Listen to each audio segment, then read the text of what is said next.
असा निर्णय होईल त्याची खात्री मला होती, आमच्या सरकारला होती.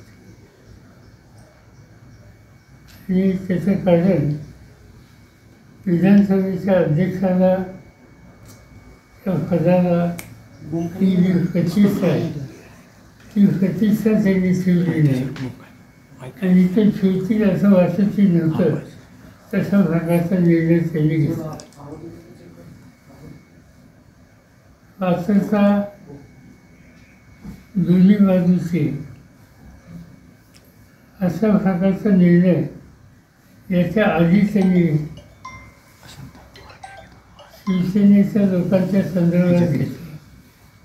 त्यामुळे त्याच निर्णयाची पुनरावृत्ती आम्हा लोकांच्या निर्णयाच्या बाबतीत त्यांनी घेतलेली आहे. पण पक्ष आणि चिन्ह या संबंधीची भूमिका निवडणूक आयोगाने घेतली किंवा सभापतींनी घेतली. आमच्या मते ही आम्हा लोकांना न्याय न देणारी तर आहेच, पण पदाचा गैरवापर कसा होतो त्याचं उदाहरण देशासोबत देण्याच्या संबंधीचा हा निर्णय आहे. आणि त्याला पर्याय फक्त वरच्या कृत्यामध्ये जाणं आणि आम्ही सुप्रीम कोर्टामध्ये हे प्रकरण काल दाखल केलेलं आहे. आमची अपेक्षा आहे, आमची सुप्रीम कोर्टाला विनंती राहणार आहे की निवडणुका जवळ आल्यात तुम्ही लवकरात लवकर निर्णय घ्या. आतापर्यंत अनेक निर्णय अशा प्रकारचे झाले, पण पक्ष आणि खुणा दुसऱ्याला देणं हे कधी घडलं नव्हतं. सगळ्या देशाला माहिती आहे राष्ट्रवादी काँग्रेस पक्षाची स्थापना कुणी केली, या पक्षाची उभारणी कुणी केली हे माहीत असताना सुद्धा, वस्तुस्थिती असताना सुद्धा पक्षच अन्य लोकांच्या हातात देणं खुण्याचं हा एक प्रकारचा अन्याय करणारा निर्णय. आणि त्याला सुप्रीम कोर्टात जे आहे आमच्याकडे पर्याय नाही.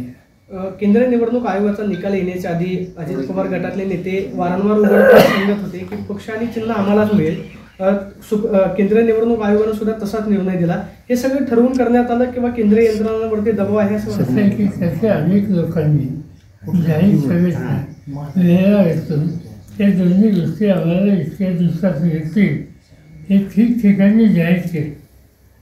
तेव्हाच आमच्या लक्षात आलं होतं की हे सगळं सेटल करून घेतलेले निर्णय हे निर्णय असेच होणार आहेत. याच्यात आपल्याला अन्यायकारकच निर्णय येणार आहे आणि आपल्याला पुढची तयारी करायला पाहिजे. आणि त्यासाठी आम्ही वरच्या कोर्टात जायचा पूर्ण विचार करून तयारी केली आहे. साहेब, सध्या राज्यामध्ये आरक्षणाचा प्रश्न जो आहे तो मोठ्या प्रमाणावरती गाजतोय. विशेषतः धनगर आरक्षणाच्या संदर्भामध्ये राज्य सरकारनं सांगितलेलं होतं की आम्ही लवकरात लवकर निर्णय देऊ. मात्र हायकोर्टानं असं सांगितलेलं आहे की अनुसूचित जातींना जर आरक्षण द्यायचं असेल तर तो अधिकार राष्ट्रपतींचा सुद्धा नाही तर संसदेमध्येच कायदा करावा लागेल. हे असं असताना सुद्धा समाजाची फसवणूक करण्यात आली किंवा वारंवार आश्वासनं देण्यात आली असं तुम्हाला वाटते? आणि सर्व गोष्ट आहे. आज भाजपचं बहुमत देशाच्या पार्लमेंटमध्ये आहे. भाजपचं बहुमत असलेल्या सरकारने विरोधी पक्षाची जर चर्चा केली तर ते सुद्धा धनगर या वाटेचे जे घटक आहेत ज्या मुस्लिम असतील, लिंगायत असतील, आणखीन कोणी असतील त्यांना जर आरक्षण देण्याच्या संबंधीचा प्रस्ताव आणत असतील तर त्यांचं अपोजिशनचं सुद्धा साथ आणि सहकार्य मिळायची शक्यता आहे. असं असताना एक वेगळी भूमिका कोर्टामध्ये मांडणं जेणेकरून या घटकांना आरक्षण देण्याच्या संबंधीची खबरदारी भाजप सरकारने घ्यायची आवश्यकता होती ती न घेतल्यामुळं हा निकाल लागलेला आहे.